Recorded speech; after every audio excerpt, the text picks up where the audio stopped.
Good morning dear student. स्वागत है आपका बायो की कक्षा में। और बच्चों, जैसे कि आपको पता है कि अपन ऑनलाइन कक्षा में या वीडियो के माध्यम से अध्ययन करें, तो उसमें उसी श्रेणी में आज जो आगे पढ़ रहे हैं, तो इससे पहले वाली जो लेक्चर की बात करें तो बच्चों आपको पता ही होगा, इससे पहले वाले लेक्चर की बात करें तो इससे पहले वाले लेक्चर में जो अपन ने अंतःपटलीय जालिका और गोल्जी बॉडी के बारे में अध्ययन किया था। किसके बारे में अध्ययन किया था? गोल्जी बॉडी के बारे में अध्ययन किया था। और अभी आज जो बात कर रहे हैं लेन काय के बारे में बात कर रहे हैं। अपन किसके बारे में बात कर रहे हैं? आज का जो विषय है इसी चैप्टर में आज जो बात कर रहे हैं बच्चों लेन काय के बारे में बात करें, जिसको लाइसोसोम बोलते हैं। ठीक है, तो क्या बोलते हैं? लाइसोसोम बोलते हैं, जिसको लाइसोसोम बोलते हैं। ठीक है, तो एक ही लाइन आई थी, वापस मैं आपको याद दिला दूँ। अंतःझिलिका में जो तंत्र होता है, एंडोमेम्ब्रेन सिस्टम होता है ना, अंतर, जैसे मैंने एनसीईआरटी में बताया था, अलग से दे रखा है एक लाइन दे रही अंतःझिलिका में, तो उसमें तीन जो कोशिकांग थे, वो कोशिकांग कौन कौन से? अंतःपटलीय जालिका थी, ठीक है, दूसरा था आपकी गोल्जी कोश था, और तीसरा है वो था आपके लेन काय था। जो तीनों ही जो होते हैं ये क्या होते हैं? अंतःझिलिका में जो तंत्र होते हैं उनके भाग होते हैं, क्योंकि इनके सभी के क्या होते हैं, जो फंक्शंस होते हैं आपस में संबंधित होते हैं। तो बच्चों आज की कक्षा के अंदर जो अपन बात कर रहे हैं बिल्कुल छोटा है, लेकिन इसे क्वेश्चन बहुत ज़्यादा बनते हैं। अपन नीट की बात करते हैं, बिल्कुल छोटा सा ये कोशिकांग होता है, लेकिन इससे क्वेश्चन जो होते हैं वो बहुत ही ज़्यादा बनते हैं। कैसे क्वेश्चन बनते हैं, किस प्रकार के क्वेश्चन बनते हैं, उनके बारे में भी अपन यहाँ पर डिस्कस करेंगे। तो बच्चों देखो, आज का जो अपना जो कोशिकांग है वो लेन का है। लेन का, इसको इंग्लिश में लाइसोसोम बोलते हैं। क्या बोलते हैं? लाइसोसोम। इंग्लिश में क्या बोलते हैं इसको? लाइसोसोम। इंग्लिश में इसको क्या बोलते हैं? लाइसोसोम बोलते हैं। लाइसोसोम की बात करें तो लाइसो का मतलब होता है पाचन करना, डाइजेशन करना। लाइसो का मतलब होता है पाचन करना, डाइजेशन करना, तोड़ना। लेन का मतलब भी होता है पाचन या तोड़ना, ठीक है। और सोम का मतलब होता है, आपको पता है, काय। तो मतलब ऐसा काय या ऐसा कोशिकांग जो पाचन करने का कार्य करता है, क्या करता है? पाचन का या लेन का या लाइसोसोम कहलाता है। ऐसा कोशिकांग जो कोशिका के अंदर पाचन करने का काम करता है, डाइजेशन करने का काम करता है, ऐसा कोशिकांग क्या कहलाता है बच्चों? लाइसोसोम कहलाता है। ठीक है, लाइसो और सोम कहलाता है। ठीक है, लाइसोसोम कहलाता है, मतलब पाचन का या लेन का। लेन का मतलब ये होता है पाचन करना, तोड़ना। ठीक है, तो ये होगी इसके नाम की बात। सबसे पहले बच्चों इसकी बात करें तो इसकी जो खोज की थी, ठीक है, अपन इसकी खोज की बात करें तो इसकी जो सर्वप्रथम जो खोज की थी, एक ड्यू नाम से साइंटिस्ट है। खोज जो नामकरण जो किया इसका, वो ड्यू ने किया था। ठीक है, अपन बात करते हैं इस लाइसोसोम की खोज की या लेन काय की खोज की बात करते हैं, खोज या डिस्कवरी की बात करते हैं, लेन काय की खोज की बात करते हैं, तो इसकी खोज व नामकरण सबसे सर्वप्रथम किसने किया था? ड्यू ने किया था। ड्यू ने किया था। इसका खोज व नामकरण 1955 के अंदर कब किया था? इसमें सन भी लिख देता हूँ, 1955 के अंदर की थी। ठीक है, किसने की थी? ड्यू ने की थी।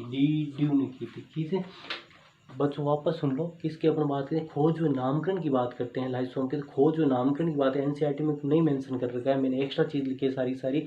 और एक्स्ट्रा चीज़ बता रहा हूँ, एनसीईआरटी में केवल 5 लाइन में जो है वो लेन का दिया हुआ है, लेकिन मैं कुछ एक्स्ट्रा चीज़ें बता रहा हूँ। क्वेश्चन एक्स्ट्रा से आता है, एनसीईआरटी में जो दे तो रखा है, लेकिन उसमें से क्वेश्चन बहुत कम बनते हैं, तो ये जो एक्स्ट्रा है, तो यहाँ पे मैं बता रहा हूँ इसकी खोज है सर्वप्रथम 1955 में ड्यू ने खोज व नामकरण ड्यू ने किया था। जो इसका जो नाम है वो वर्तमान जो लेन का या लाइसोसोम नाम है, इसकी जो प्रकृति होती है, जो पाचक जो प्रकृति होती है, बात करते हैं इसमें उपस्थित जो पाचक एंजाइम के कारण इसका जो वर्तमान नाम दिया है, क्यों? इसके अंदर पाचक की प्रवृत्ति होती है, इसमें पाचक एंजाइम पाए जाते हैं, इसलिए क्या रहता है, इसका जो नाम है वो दिया गया था। ठीक है, इसकी खोज किसमें की थी बच्चों? ये भी याद रखना, यकृत कोशिकाओं में। ठीक है, इसकी जो खोज की बात करते हैं तो खोज किसमें की गई थी? यकृत कोशिकाओं में की गई थी। इसकी खोज की बात करें तो यकृत कोशिका में की, लीवर सेल्स के अंदर खोज। क्यों? लीवर सेल्स क्या होती है आपको पता ही, ज़्यादातर जो होती है, जो टॉक्सिक सब्सटेंस है उनका डाइजेशन भी करती है ना, उनको ब्रेक डाउन भी करती है, तोड़ती है। तो इनकी सर्वप्रथम खोज ड्यू ने खोज, जो नाम 1955 ड्यू ने किया था, यकृत कोशिकाओं में किया था, और ये सभी यूकेरियोटिक कोशिकाओं में पाई जाती है। देखो यहाँ पे भी लिखा है अपने, मैंने की थी, और ये सभी यूकेरियोटिक कोशिकाओं में, ठीक है, ये सभी यूकेरियोटिक कोशिकाओं में पाई जाती है। This type of cell organelles या lysosome found all type of the eukaryotic cells, मतलब सभी जो यूकेरियोटिक कोशिकाएं जो होती है उनके अंदर लाइसोसोम पाया जाता है। ठीक है, ये बात होगी। इसके बाद बच्चों देखो कि इसकी लाइसोम की अपन जैसे इसको परिभाषित करते हैं, लाइसोम क्या है, एकल कलाबद्ध। लाइसोम की बात करते हैं तो एकल कलाबद्ध का मतलब क्या होता है, देखो ये लाइसोम है, एक झिल्ली से परिबद्ध है, मतलब एकल, इसके बाहर जो झिल्ली पाई जाती है वो एक ही आवरण है उसका। ठीक है, लाइसोम बिल्कुल सरल संरचना, कुछ नहीं है, एकल झिल्ली से परिबद्ध। ठीक है, एकल कला, कला का मतलब है झिल्ली, मेम्ब्रेन। ठीक है, कला का मतलब क्या होता है बच्चों, मेम्ब्रेन। तो इसमें बात करते हैं, देखो ये जो लाइसोसोम है वो एकल कलाबद्ध परिबद्ध, एकल कला से परिबद्ध, सूक्ष्म छोटा होता है। सूक्ष्म क्यों होता है, क्योंकि इसकी आकार की बात करें, इसका जो आकार होता है, साइज होती है, व्यास होता है 0.25 micron metre to 0.80 micron metre होता है, ये होता है। ठीक है, इसके व्यास की बात करेंगे 0.25 टू 0.80 माइक्रोन मीटर होता है, इसका व्यास होता है। तो ये देखो लाइसोम एकल कण सूक्ष्म गोलाकार 0.25 टू 0.80 माइक्रोन व्यास की थैलीनुमा संरचना होती है। देखो ये थैलीनुमा, जिसके अंदर क्या होते हैं, पाचक एंजाइम भरते हैं। ये अंदर क्या पाते हैं, पाचक एंजाइम भरते हैं। वैसे ये हो गया, ये लाइसोम हो गया, मतलब बिल्कुल इसकी जो संरचना होती है ये सरल होती है। लाइसोम की संरचना की बात करें तो लाइसोम की संरचना होती है बिल्कुल ही सरल प्रकार की, कुछ नहीं है, एक थैलीनुमा संरचना होती है जिसके अंदर क्या पाचक एंजाइम भरे रहते हैं, डाइजेस्टिव एंजाइम भरे रहते हैं।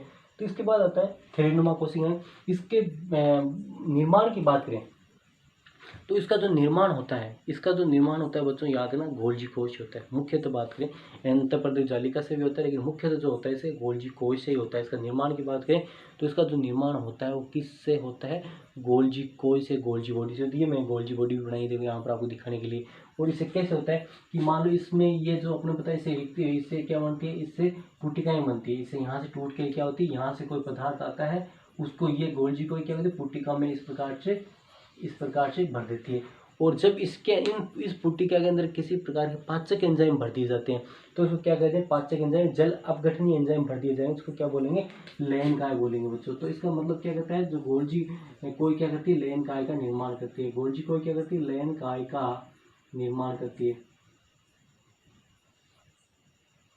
गोल्जी कोई क्या करती है बच्चों, लाइसोसोम का निर्माण कैसे करती है, क्योंकि ये पुट्टिका बनाती है। जब पुट्टिका के अंदर पाचक एंजाइम भर दिए जाते हैं तो उसको क्या कहेंगे, लाइसोसोम कहेंगे। ठीक है, इस प्रकार से तो ये होगी। तो ये देखो लाइसोसोम एकल कला से परिबद्ध सूक्ष्म गोलाकार जिनका व्यास है 0.25 से 0.80 व्यास के थैलीनुमा कोशिकांग है, जैसे अपन ने बात कर ली, ये थैलीनुमा कोशिकांग होते हैं। ठीक है, ये बात होगी। इसके बाद जो नेक्स्ट जो बात करते हैं, इसके भीतर किसके हैं, इस लाइसोम के भीतर। ठीक है, ये मान लो ये लाइसोम, ये मान लो ये अपन जो यहाँ पे ये बनाया, ठीक, लाइसोम ये बनाया है इसमें, ये लाइसोम।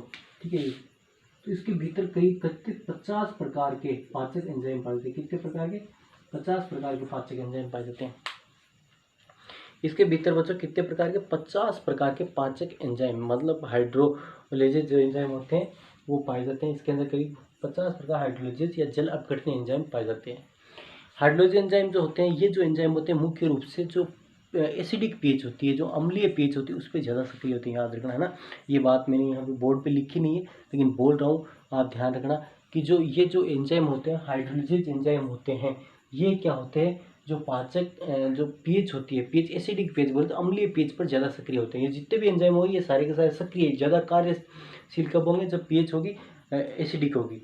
तो मेरे कहने का मतलब क्या है, ये जो पाचक एंजाइम होते हैं ये एसिडिक पीएच पर ज़्यादा एक्टिव होते हैं। और कौन कौन से एंजाइम पाए जाते हैं, मैंने क्या कहा, इसमें 50 प्रकार के लाइसोसोम में 50 प्रकार के एंजाइम, लाइसोसोम में 50 प्रकार के हाइड्रोलिज या जल अपघटनीय एंजाइम पाए जाते हैं। और ये सारे के सारे जो एंजाइम होते हैं जो इसके अंदर पाए जाते हैं वो अम्लीय पीएच जो होती है उस पर ज़्यादा सक्रिय होते हैं, ये बात हुई। इसके बाद एंजाइम कौन कौन से होते हैं, ये एंजाइम होते हैं, लाइपेज एंजाइम होता है, ठीक है, प्रोटीएज एंजाइम होता है, कार्बोहाइड्रेट एंजाइम होता है, राइबो न्यूक्लियस एंजाइम होता है, डीऑक्सीराइबो न्यूक्लियस एंजाइम होता है जो न्यूक्लिक एम्लों का पाचन करते हैं। तो इसमें जो एंजाइम पाए जाते हैं, जो लाइपेज है लिपिड का पाचन करता है, प्रोटीएज है प्रोटीन का पाचन करता है, कार्बोहाइड्रेटेज है किसका पाचन, कार्बोहाइड्रेट का पाचन करता है, राइबो न्यूक्लियस है आरएनए का पाचन करता है, डीऑक्सीराइबो न्यूक्लियस है किसका, डीएनए का पाचन करेगा, तो ये जो पाचक एंजाइम, इस प्रकार के 50 प्रकार के पाचक एंजाइम और पाए जाते हैं। तो ये मुख्यतः किसके, लिपिड, प्रोटीन, कार्बोहाइड्रेट, है ना, इनका ये जो न्यूक्लिक अम्ल है इनका ये एंजाइम होते हैं, पाचन करते हैं। ठीक है, इस प्रकार से क्या करते हैं, इनका ये डाइजेशन करते हैं। तो ये बात होगी बच्चों, इनके जो पाए जाने वाले हैं जो एंजाइम, उनके बारे में बात होगी। फिर बात आती है कि लाइसोसोम का जो निर्माण होता है लाइसोसोम का जो निर्माण होता है बच्चों, मुख्यतः किससे होता है? लाइसोसोम का जो निर्माण होता है मुख्यतः गोल्जी कोश से होता है। किससे होता है? गोल्जी कोश से होता है। और निर्माण और इनकी जो स्थिति के आधार पर बात करते हैं, इनके निर्माण का स्थल होता है और इनके जो आकृति के आधार पर जो लाइसोसोम होते हैं बच्चों, कितने प्रकार के होते हैं? 4 प्रकार के होते हैं। मैंने क्या बताया बच्चों कि लाइसोसोम की बात कर रहा हूँ। लाइसोसोम जो होते हैं उनका निर्माण गोल्जी कोश से होता है। लाइसोसोम का निर्माण जो होता है बच्चों किससे होता है? गोल्जी कोश से होता है। ठीक है, पहली बात। दूसरी बात बता रहा हूँ कि निर्माण के जो स्थल है, जैसे बात के निर्माण का जो स्थल है कहाँ पे हो रहा है, मतलब निर्माण का लाइसोसोम का निर्माण के स्थल व इनकी जो आकृति है उसके आधार पर बात करें। निर्माण के स्थल व आकृति के आधार पर बात करें। ठीक है, तो आकृति के आधार पर बात करें तो लाइसोसोम कितने प्रकार के? 4 प्रकार के होते हैं। लेकिन यहाँ पर जो अपन डिस्कस कर रहे हैं मुख्य से 2 प्रकार के जो मुख्य जो रूप है उनके बारे में डिस्कस करेंगे। जो एनसीईआरटी में ये चीज़ें नहीं दे रखी है, फिर भी मैं आपको बता रहा हूँ। तो यहाँ पर जो मुख्य रूप से अपन जो 2 लाइसोसोम के बारे में डिस्कस करेंगे, वो लाइसोसोम कौन कौन से? एक तो प्राथमिक लाइसोसोम है और दूसरा द्वितीयक लाइसोसोम है। ठीक है, प्राथमिक लाइसोसोम व द्वितीयक लाइसोसोम। देखो प्राथमिक लाइसोसोम क्या होता है बच्चों? प्राथमिक लाइसोसोम वो होता है जो ये देखो, ये प्राथमिक लाइसोसोम है। सर्वप्रथम जो बनने वाला जो लाइसोसोम है गोल्जी कोश से जो सर्वप्रथम बनने वाला लाइसोसोम है, मतलब जो गोल्जी कोश से जो पुट्टिका टूट के जो लाइसोसोम बनता है उसको क्या बोलेंगे? प्राथमिक लाइसोसोम। उसके अंदर नवजात पाचक एंजाइम पाए जाते हैं। मतलब क्या होता है? उसके अंदर पाचक एंजाइम पाए जाएंगे। जैसे ये गोल्जी कोश है, ठीक है, ये जो गोल्जी कोश है और इससे मान लो ये इसके अंदर पाचक एंजाइम भर गए यहाँ पे, और ये पुट्टिका यहाँ से इससे अलग होगी, और ये जो लाइसोसोम है इसको क्या बोलेंगे? प्राथमिक लाइसोसोम बोलेंगे। और इसके अंदर नवजात एंजाइम, जो नवजात पाचक एंजाइम होते हैं वो इसमें भरे रहते हैं। किस प्रकार के? जो नवजात जो पाचक एंजाइम होते हैं वो इसके अंदर भरे हुए रहते हैं। ठीक है, पहली बात हुई होगी। अब बात करते हैं कि द्वितीयक लाइसोसोम क्या होता है। द्वितीयक देखो प्राथमिक लाइसोसोम की बात होगी, लेकिन जैसे अपन बात करें लाइसोसोम का जो निर्माण होता है मुख्य गोल्जी कोश से होता है, जैसे मैंने बताया। ठीक है, लिखा है किससे होता है? गोल्जी कोश से। मुख्य जो निर्माण होता है बच्चों किससे होता है? गोल्जी कोश से हो सकता है। और निर्माण के स्थल व आकृति के आधार पर लाइसोसोम के 4 प्रकार के होते हैं। ठीक है, लेकिन मुख्य 2 प्रकार के होते हैं। एक तो होता है प्राथमिक लाइसोसोम होता है, और दूसरा जो होता है वो द्वितीयक लाइसोसोम होता है। ठीक है, अब प्राथमिक लाइसोसोम क्या होता है? देखो बच्चों, प्राथमिक लाइसोसोम यहाँ बताया मैंने, गोल्जी कोश से सर्वप्रथम बनने वाला जो लाइसोसोम है। ठीक है, गोल्जी कोश से सर्वप्रथम बनने वाला जो लाइसोसोम है जिसमें नवजात पाचक एंजाइम भरे रहते हैं। जिसमें क्या रहते हैं? नवजात पाचक एंजाइम भरे रहते हैं। जिसके अंदर क्या भरे रहेंगे? नवजात पाचक एंजाइम भरेंगे। उसको क्या कहेंगे अपन? प्राथमिक लाइसोसोम कहेंगे। अब बात करते हैं द्वितीयक लाइसोसोम की। द्वितीयक लाइसोसोम क्या होते हैं? द्वितीयक लाइसोसोम देखो बच्चों क्या होते हैं, देखो मान लो ये कोशिका है, ठीक है, आपको दिख रही होगी यहाँ पे, ये न्यूक्लियस है और ये अंतर्पद जालिका है, ये अंतर्पद जालिका होगी, और ये आपकी होगी गोल्जी बॉडी होगी। ठीक है, गोल्जी बॉडी होगी। अब गोल्जी बॉडी से क्या बनता है आपको पता है, ये प्रथम प्राथमिक लाइसोसोम बन गया, ये प्राथमिक लाइसोसोम बन गया, गोल्जी बॉडी से प्राथमिक लाइसोसोम बन गया। अब क्या होता है जब कोशिका में कोई पदार्थ फेगोसाइटोसिस मतलब भक्षाणु क्रिया, भक्षाणु क्रिया का मतलब क्या होता है? किसी पदार्थ को जो कोशिका होती है अंदर ले लेती है।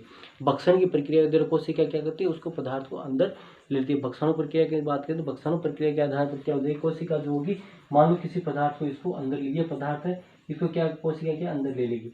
जब ये भक्षाणु जो पदार्थ है या भक्षाणु जो कणिका है और ये जो प्राथमिक लाइसोसोम दोनों मिलते हैं तो इसको क्या बोलेंगे? द्वितीयक लाइसोसोम बोलते हैं, है ना। भक्षाणु जो कण है जो भक्षण करके अंदर लिया गया है ना, या भक्षण के द्वारा कोई पदार्थ लिया गया है, या भक्षण क्रिया के द्वारा कोई पुट्टिका को अंदर लिया गया है, उस पुट्टिका के साथ में जब प्राथमिक लाइसोसोम संयुक्त हो जाता है तो उसके बाद जो लाइसोसोम बनता है उसको क्या बोलेंगे? द्वितीयक लाइसोसोम बोलते हैं।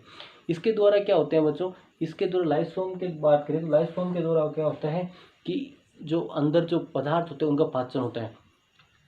और जो पचित पदार्थ होते हैं वो उसकी बहिः जो एक्सोसाइटोसिस की क्रिया बोल रहे एक्सोसाइटिक बहिः त्याग के द्वारा जो होते हैं उनको कोशिका से बाहर निकाल दिया जाता है ना। इस प्रकार से उनको मतलब पाचने के बाद कोशिका से उनको बाहर निकाल देते हैं।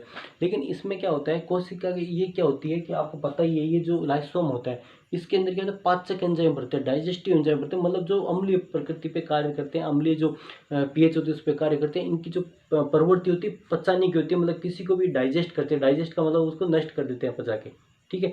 अब क्या होती है, कई बार क्या होता है, दुर्घटनावश मान लो या किसी स्थितिवश मान लो कि ये जो लाइसोसोम होते हैं, ठीक है, जैसे मैंने बताया लाइसोम, ये कोशिका के अंदर ये लाइसोम है, ठीक है, ये माइटोकॉन्ड्रिया है, ठीक है, ये माइटोकॉन्ड्रिया है, ये राइबोसोम वगैरह है, और ये मान लो और भी जो भी ऑर्गेनेल्स होंगे वो ये लाइसोम है। तो कई बार क्या होता है कि ये जो लाइसोसोम होते हैं ये अंदर ही इनकी जो झिल्ली होती है, इनकी जो झिल्ली होती है वो क्या होती है, अंदर ही फट जाती है, ठीक है। ये झिल्ली होगी, ये फट गई यहाँ से, ठीक है, ये झिल्ली होगी, ये फट गई, मान लो किसी स्थितिवश फट गई, ठीक है। तो इससे क्या हो जाएंगे, ये पाचक जो एंजाइम है ये क्या हो जाएंगे, इसमें कोशिका द्रव्य मुक्त हो गई। ये पाचक एंजाइम है, पाचक एंजाइम क्या हो जाएंगे, कोशिका द्रव्य में क्या होते हैं, मुक्त हो जाते हैं। और कोशिका द्रव्य में जब मुक्त हो जाते हैं तो ये क्या करते हैं, जो और जो कोशिकांग है, चाहे कोई सी कोशिकांग, चाहे माइटोकॉन्ड्रिया हो, चाहे हरित लवक हो, चाहे पेरोक्सिसोम हो, चाहे दूसरे जो अंतःप्रदिश जालिका हो, कोई भी जो अंगक हो इसके जो संपर्क में आता है उसको भी पाचन कर देती है, ठीक है, उसका भी क्या कर देती है, पाचन कर देते हैं। ये जो एंजाइम होते हैं इनको क्या पता है कि उसका पाचन करना नहीं करना, ये तो उनकी प्रकृति क्या होती है, पाचन से एंजाइम अपन बात अम्ल के अंदर किसी चीज़ को डाल दो तो गल जाएगी। उसी प्रकार से इसके अंदर भी यही कंडीशन होती है कि जो अपन बात करते हैं कि ये भी जो दूसरी जो कोशिकाएं होते हैं, कोशिका के जो अवयव होते हैं दूसरे, उनका भी क्या है, पाचन कर देती है ना। कुछ उपयोगी भी अवयव होते हैं उनका भी क्या है, पाचन करती है। इसकी वजह से क्या होता है, उनकी कोशिकाएं वो नष्ट हो जाते हैं। इसलिए लाइसोसोम को एनसीईआरटी में नहीं दे रखा है, बच्चों याद रखना, इतनी बहुत महत्वपूर्ण बात है, फिर भी एनसीईआरटी मेंशन नहीं करेगी, इसलिए इसको एनसीईआरटी में नहीं दे रखा अभी भी, ठीक है। तो लेकिन अपन डिस्कस कर रहे हैं ये, इसको इसलिए लाइसोम क्या बोलते हैं, आत्मघाती थैली बोलते हैं, सुसाइडल बैग बोलते हैं। इसीलिए लाइसोम को क्या बोलते हैं, आत्मघाती थैली या सुसाइडल बैग बोलते हैं। इसलिए क्या होता है, आत्मघाती थैलियाँ और क्या बोलते हैं, सुसाइडल बैग बोलते हैं। बहुत इंपॉर्टेंट, कई बार क्वेश्चन आया हुआ है और पूछा गया है, ठीक है। तो ये हो गई इसके बारे में बात होगी। अब बात करते हैं बच्चों इसके जो लाइसोम है उसके कार्य क्या क्या है। फंक्शन की बात करते हैं कि जो फंक्शन है वो क्या क्या है, ठीक है। लाइसोम की बात करें, फंक्शन की बात करें तो फंक्शन है वो क्या क्या है, इसके कार्य क्या क्या है। कार्य बहुत ही महत्वपूर्ण है, वो कार्य 1 बाई 1 अपन पढ़ते हैं, ठीक है। तो इसमें सबसे जो इम्पोर्टेंट कार्य होता है वो होता है, इसमें सबसे पहले आपको दिख रहा होगा, मैं बोल दूंगा, नहीं दिख रहा छोटा लिखा हुआ है, तो बाह्य पदार्थों का पाचन करना, बाह्य पदार्थों का पाचन करना, बाह्य पदार्थों का पाचन। और बाह्य पदार्थ कौन से होंगे, मान लो कोशिका के अंदर ये कोशिका बनाई तो इसके अंदर मान लो कोई बाह्य पदार्थ आ गया, ये पदार्थ आ गया है ना, बक्साणु क्रिया के द्वारा आ गया है ना। फेगोसाइटोसिस जो क्रिया होती है ना, एक तो होती है फेगोसाइटोसिस, एक होती है पिनोसाइटोसिस। बाह्य मतलब यदि कोई बाह्य पदार्थ कोशिका के अंदर प्रवेश करता है वो या तो फेगोसाइटोसिस के द्वारा करेगा या पिनोसाइटोसिस के द्वारा। फेगोसाइटोसिस का मतलब क्या होता है, जब ठोस पदार्थ को अंतःकरण किया जाता है, तो ध्यान देना, जब मान लो ये कोई कोशिका है और इसके अंदर ये जो ठोस पदार्थ है उसको क्या करेगी कोशिका, इस प्रकार से लेके उसको अंदर ले लेती है, ठीक है, अंदर ले लेती है फिर, ठीक है, इस प्रकार ले लेती है। इसको बोलते हैं फेगोसाइटोसिस। जब ठोस पदार्थ का अंतःकरण होता है उसको बोलते हैं फेगोसाइटोसिस। और मान लो कोई तरल पदार्थ है, मान लो इस प्रकार से कोई तरल पदार्थ है और तरल पदार्थ का जो अंतःकरण होता है, ठीक है, तो उसके बोलते हैं पिनोसाइटोसिस। उसको क्या बोलेंगे, पिनोसाइटोसिस। दोनों ही बक्साणु क्रियाएं हैं, मतलब भक्षण करने की क्रियाएं हैं, फेगोसाइटिक प्रॉपर्टी। लेकिन इसमें जो ठोस पदार्थ है उसको फेगोसाइटोसिस बोलते हैं और जो तरल पदार्थ होता है उसको पिनोसाइटोसिस बोलते हैं। तो इसमें क्या पदार्थ आ गया, मान लो भक्षण क्रिया के द्वारा हो गया, फेगोसाइटोसिस के द्वारा आ गया, या किसके द्वारा हो गया, पिनोसाइटोसिस के द्वारा। तो जो ये जो लाइसोम होता है इनका क्या करता है, पाचन करता है, इसका क्या करता है, डाइजेशन करता है इनको ना, इनको पचा के नष्ट करते हैं। जैसे अपन खाना खाते हैं पच जाता है, उसी प्रकार के इनको भी पचा के ये क्या होता है, कोशिका से बाहर त्याग दिया जाए ताकि कोशिका में शुद्धिकरण होता रहे। तो ये हो गया सबसे पहला कार्य इसका, कि ये क्या है, जो ग्रहण किए पदार्थों का पाचन करता है। जो ग्रहण कैसे करेगा, ग्रहण कैसे करेगा, फेगोसाइटोसिस के द्वारा, पिनोसाइटोसिस के द्वारा करेगा। दूसरा अंतःकोशिकीय पदार्थों का पाचन करता है यहाँ में लिखा नहीं है, लेकिन क्या होता है अंतः कोशिकीय, मतलब जो कोशिका के अंदर जो पाए जाते हैं जिन पदार्थों का भी क्या होता है जो उपयोगी नहीं होते उनका पाचन कर देता है। तीसरा आता है इसमें स्वेलेन। स्वेलेन जो रोगग्रस्त कोशिका होती है, मान लो अपन बात करते हैं कि कोशिका है, तो कोशिका के अंदर कुछ मान लो इस प्रकार का कोई अवयव है जो काम का नहीं है, पहली बात तो। और दूसरी बात जो यदि कोई कोशिका जो रोगग्रस्त हो चुकी है उससे संक्रमण दूसरी कोशिका में फैल सकता है, तो ये क्या करता है उस कोशिका का ही पाचन कर देता है ना। तो रोगग्रस्त कोशिका को ये पचा के नष्ट कर देता है, ठीक है, ताकि क्या होता है उसका कोई संक्रमण हो आगे ना फैले। तो सोए लेन, सोए लेगा ना, सोए उसका पाचन कर देता है, लेन, लेन का मतलब पाचन कर देता है उसका। फिर निषेचन में सहायक, निषेचन में तीसरा जो इसमें पॉइंट आता है, एनसीईआरटी में ये चीज़ें नहीं दे रखी है बच्चों, लेकिन मैं अपने डिस्कस कर रहा हूँ, याद रखना आप कहीं एनसीईआरटी में खोजो ये चीज़ें, एनसीईआरटी में नहीं है, आपको दिखे तो इससे ही नोट्स बना लेना आप, ठीक है। नेक्स्ट इसमें आता है निषेचन में सहायक, अंडकोशिका जो होती है झिल्ली का पाचन करती है, अंडकोशिका झिल्ली का पाचन कर शुक्राणु प्रवेश के लिए निषेचन। निषेचन में क्या होता है बच्चों, देखो कि निषेचन में क्या होता है, ये अंडकोशिका है, ये अंडाणु है, और जो स्पर्म आता है, ठीक है, जो स्पर्म आता है तो ये क्या करता है, स्पर्म के हेड पे आपको पता है एक्रोसोम पाया जाता है, वो भी क्या होता है गोल्जी कोश से बनता है, उसमें भी क्या होता है पाचक एंजाइम पाए जाते हैं। तो इससे क्या होता है, ये जो झिल्ली को गला देता है, इससे क्या होता है जो इस शुक्राणु होता है सुगमता से अंड कोशिका में प्रवेश कर देता है। तो ये भी क्या होता है ग्लाइसोसोम की क्रिया के द्वारा ही संभव होता है। उसके बाद बात करते हैं तो ये गुणसूत्रों को पृथक करने में भी इसमें सहायक होते हैं, याद रखना ये इंपॉर्टेंट फंक्शन, ये भी गुणसूत्र जब कोशिका विभाजन होता है तो गुणसूत्र जब पृथक पृथक होते हैं उसमें भी लाइसोम का उपयोग होता है, और कोशिका विभाजन में भी सहायक होती है, लाइसोम का जो होती है कोशिका विभाजन में मुख्य भूमिका होती है। इसके अलावा अपन बात करें तो जैसे अंकुरित बीजों में जो संचित जो भोजन होता है, ठीक है, उसका जो पाचन होता है, अंकुरित बीज होते हैं जब बीज उगते हैं, बीज जब उगते हैं, जब अपन जमीन में उगाते हैं या अंकुरित करते हैं, तो अंकुरित बीजों में संचित भोजन का पाचन कर अंकुरण के लिए जो ऊर्जा होती है वो इसके जो उपलब्ध होती है वो किसके माध्यम से होती है, लाइसोम ही करता है पाचन उसका।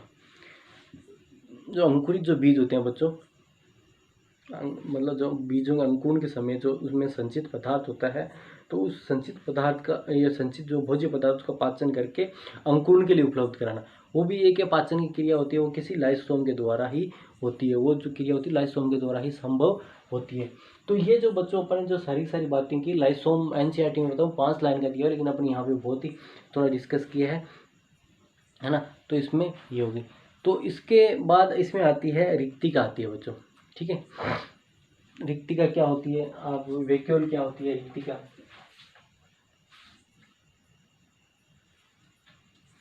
ना ये जो था लाइसोम, ठीक है, लाइसोम के बारे में अपन डिस्कस किया। और अब बात करते हैं रिक्तिका क्या होती है। देखो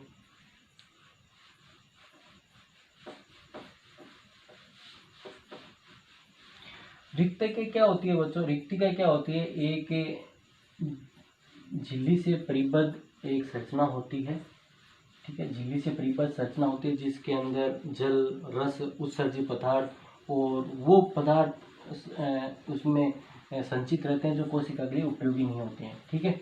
रिक्तिका ये वैक्यूल बोलते हैं उसको, इजी है बिल्कुल, 2 लाइन का है,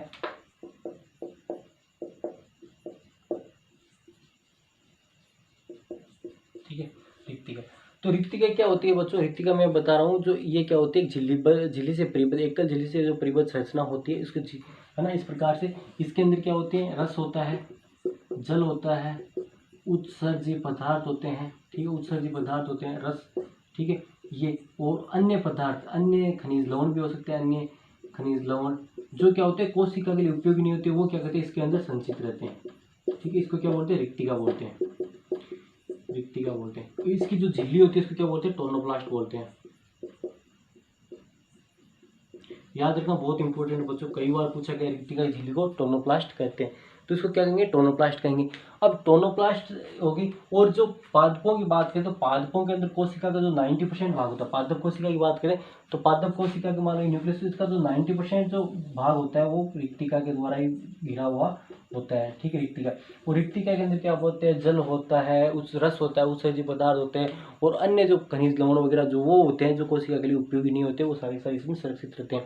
और इसमें क्या होता है, इसमें जो खनिज लवण वगैरह है और जो अन्य जो मान लो आप जो जल वगैरह है, जल है, खनिज लवण है, अन्य पदार्थ है, वो क्या होते हैं इसमें सांद्रता प्रवणता के विपरीत सांद्रता प्रवणता विपरीत क्या मतलब यहाँ पहले से सांद्रता अधिक है लेकिन फिर भी क्या होता है, इसके अंदर प्रवेश कर जाते हैं और इसके अंदर जाके संचित हो जाते हैं। सांद्रता प्रवणता विपरीत इसमें आके संचित हो जाते हैं। तो इसमें यहाँ अपन कह सकते हैं कि इसकी जो सांद्रता होती है वो कोशिका द्रव्य की सांद्रता से अधिक होती है। रिक्तिका की जो सांद्रता होती है कोशिका द्रव्य की सांद्रता से अधिक होती है।